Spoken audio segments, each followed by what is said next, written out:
Ladies and gentlemen, we have seen in the recent past Raila Odinga trying to associate, Raila Odinga trying to involve the former head of state, Uhuru Muigai Kenyatta, in his terrible political mistakes. Whereby, whenever Raila Odinga finds himself in trouble, whenever Raila Odinga finds himself in a very big trouble with Kenyans across the country, he must mention Uhuru Muigai Kenyatta's name to divert his problems to Uhuru Kenyatta, to blame Uhuru Kenyatta. Raila Odinga must use Uhuru Muigai Kenyatta's name as a scapegoat. It is because Raila Odinga understands, Raila Odinga knows very well that there is no way Uhuru Kenyatta can respond to defend himself. So basically, Raila Odinga takes the advantage of Uhuru Kenyatta's total political silence and inactive politics. A very good example is recently when Raila Odinga found himself in a very big trouble with the Gen Zs after Raila Odinga made a decision to join President William Ruto and formed the broad-based government. It was during the Gen Z's protests across the country and the demonstrations. So the Gen Zs were very angry at Raila Odinga's decision. They were blaming Raila Odinga over betrayal. They were saying that Raila Odinga took the advantage of the Gen Z's protests for his own selfish political interests. And this is exactly how Raila Odinga responded to the Gen Zs, that it was actually Uhuru Muigai Kenyatta himself who told him to join President William Ruto and form the broad-based government ahead of the 2027 general elections. Just listen to this video here. Sasa ile nchi inachomeka, Uhuru ndiye alinipiga mimi simu. Uhuru akaniambia mimi tafuta Bwana Ruto ongea na yeye. Kenya ikichomeka hatakuwa na nchi nyingine.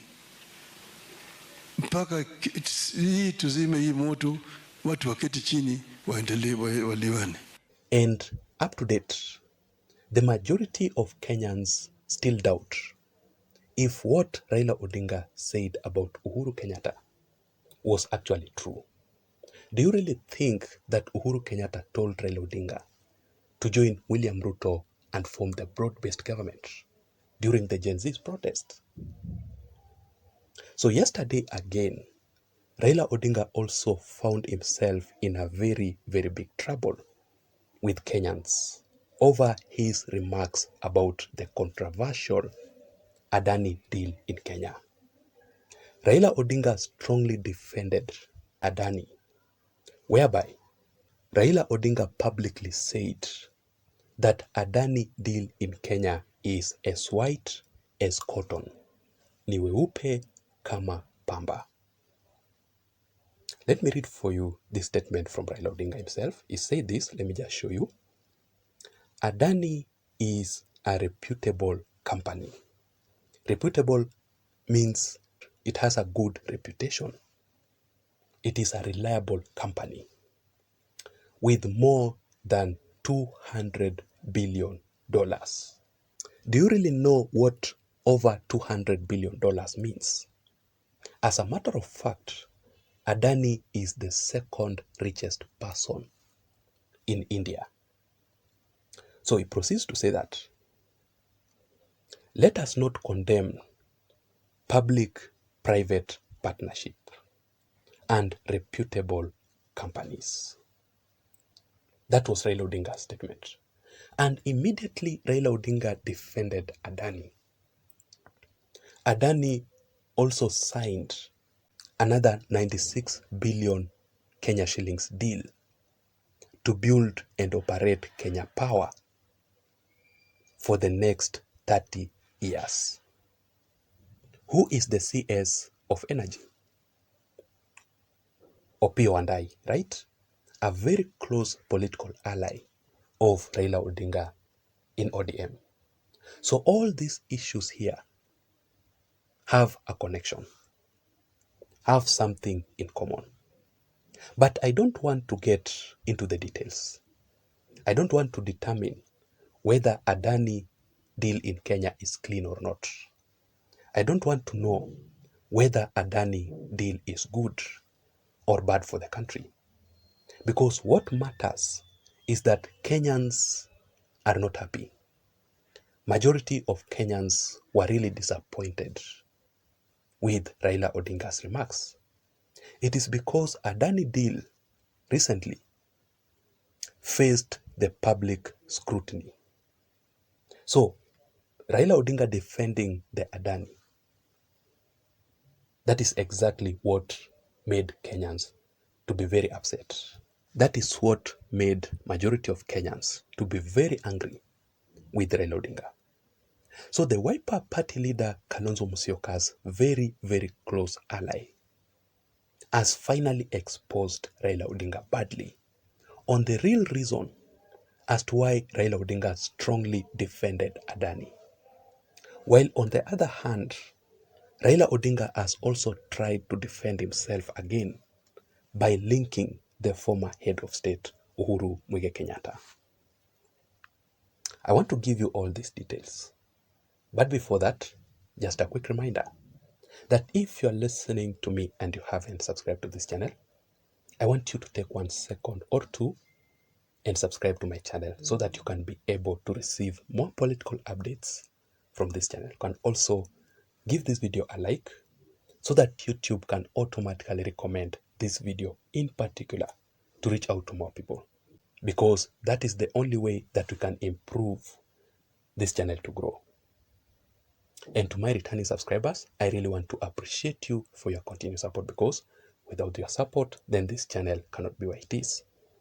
Having said that, now let us proceed. And let me begin by reading for you the statement by the senator of Makueni, who is Kalonzo Musyoka's very close political ally, exposing Raila Odinga badly. And I want you to follow this analysis to the end. It is very interesting so that you can understand what exactly is going on here. So Senator Dan Maanzo said this: President William Ruto and Raila Odinga have been bribed with billions of shillings by the Adani Group.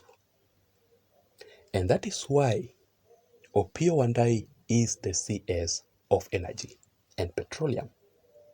Adani also sponsored Raila Odinga in 2012 presidential campaigns. Dan Maanzo, the senator of Makueni. Wait. So Dan Maanzo is telling us that Raila Odinga was sponsored by Adani in 2012 general elections, Raila Odinga's campaigns across the country. It basically means that, first of all, if it's true that Raila Odinga knew Adani since 2012 to an extent that Adani sponsored Raila Odinga's campaigns across the country, then it means that Raila Odinga himself was the one who brought Adani again and linked Adani to President William Samoei Arap Ruto. It also means that Adani himself was the one who appointed the CS for Energy, Opiyo Wandayi, through Raila Odinga. What Raila Odinga made was that he just forwarded Opiyo Wandayi's name to President William Ruto for appointment and approval. Otherwise, all these issues with the Adani is largely involved with Raila Odinga himself. So you can see how things are emerging. You can see how things are unfolding and the dirty secrets behind Raila Odinga and Adani. But Raila Odinga, in his defense, I have come across a certain article from Raila Odinga's very close ally, who is defending Raila Odinga over his remarks and on this matter to do with the Adani.